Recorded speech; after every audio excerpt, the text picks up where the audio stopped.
Let's talk about Santos.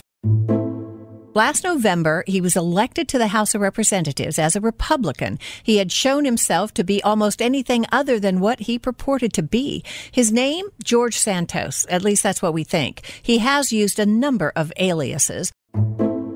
Hi, yes, George Santos. Chris, by now there's a pretty good chance we've all heard his story, or many stories, I guess. And Mike, I think we, meaning Americans, have a pretty high threshold for tall tales, quote unquote, from our elected officials, but he takes it to a whole nother level. He certainly does. Among the whoppers that he's told voters, he claimed to have worked at Citibank and Goldman Sachs. He worked at neither. He claimed to have attended Horace Mann. He didn't. Horace Mann is an elite prep school in the Bronx. Its alums include former U.S. Attorney General William Barr, author Robert Caro, and former New York Governor Eliot Spitzer.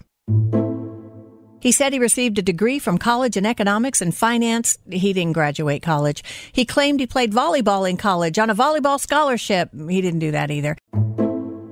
He says he went to Baruch College in Manhattan. Its volleyball rosters are actually listed online. He claimed his mother was at the World Trade Center on 9/11. She was in Brazil. He claimed to be a proud American Jew. He's not Jewish. I'm starting to feel like we're watching a late-night infomercial for the latest cleaning product. Where's Ron Popeil when you need him? But wait, there's more.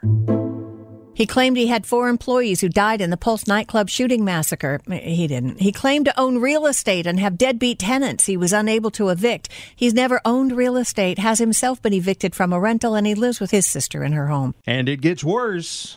And he collected charitable donations to help a naval vet care for his beloved and dying dog. Santos ended up stealing that money, leaving none for the dog's care, and the dog died. He's now under criminal investigation for that particular alleged fraud.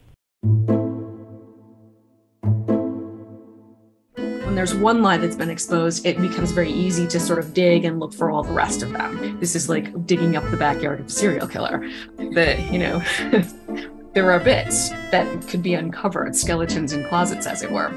I'm Mike Rogers, and this is Something Offbeat, the podcast where we go beyond the unusual headlines of the day. This week we spoke with Dr. Erin Heerey, a psychology professor at Western University in Ontario, about how we evaluate whom to trust.